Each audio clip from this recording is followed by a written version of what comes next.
Recent గా మా అక్క వాళ్ళు వచ్చారు మా దగ్గరికి, సరదాగా అందరం కలిసి రెస్టారెంట్ కి వెళ్ళాము. యాక్చువల్ గా ఫస్ట్ వెజ్ రెస్టారెంట్ కి వెళ్ళి కూడా ఎప్పుడు నార్మల్ గా తింటాం కదా అని చెప్పేసి మళ్ళీ నాన్ వెజ్ రెస్టారెంట్ కి వచ్చాము. వచ్చిన తర్వాత ఎందుకు వచ్చాం రా బాబో అనిపించింది.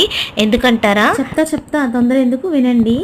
ఫస్ట్ మేము వెళ్ళంగానే సూప్ ఆర్డర్ పెట్టుకున్నాం, చికెన్ సూప్. టేస్ట్ ఓకేగా ఉంది. ఆ తర్వాత ఈ చికెన్ మెజెస్టిక్స్ ఆర్డర్ పెట్టుకున్నామండి. అసలు ఇంతవరకు నేను ఇలాంటి చికెన్ మెజెస్టిక్స్ తినలేదు, అంత చండాలంగా. సర్లే ఏదో మిస్టేక్ అయి ఉంటదని చెప్పేసి లూజ్ ప్రాన్స్ ఆర్డర్ పెట్టుకుంటే అవైతే ఇంకా చండాలంగా ఉన్నాయి. మొత్తం ఉప్పే ఏమండి, మొత్తం ఉప్పుగా ఉంది. ఒకసారి మీరు కూడా టేస్ట్ చేయండి అంటే నాది ఒక రొయ్య కూడా తీసేసుకున్నారు వాళ్ళు. చికెన్ బిర్యానీ అలాగే ప్రాన్స్ బిర్యానీ కూడా ఆర్డర్ పెట్టాము. చికెన్ బిర్యానీ పర్లేదు బానే ఉంది, కానీ ప్రాన్స్ బిర్యానీ అయితే అస్సలు బాగాలేదు. వేడి నీళ్ళలో వేసిన రొయ్యల్ని డైరెక్ట్ గా ప్లెయిన్ బిర్యానీ రైస్ లో కలిపేసి సర్వ్ చేశారు. ఎక్కువ ముక్కలు కూడా లేవు అందులో. మరి ఇలాంటి ఎక్స్పీరియన్స్ మీరు ఎప్పుడైనా ఫేస్ చేస్తుంటే కామెంట్ చేసి వీడియోని సబ్స్క్రైబ్ చేయండి.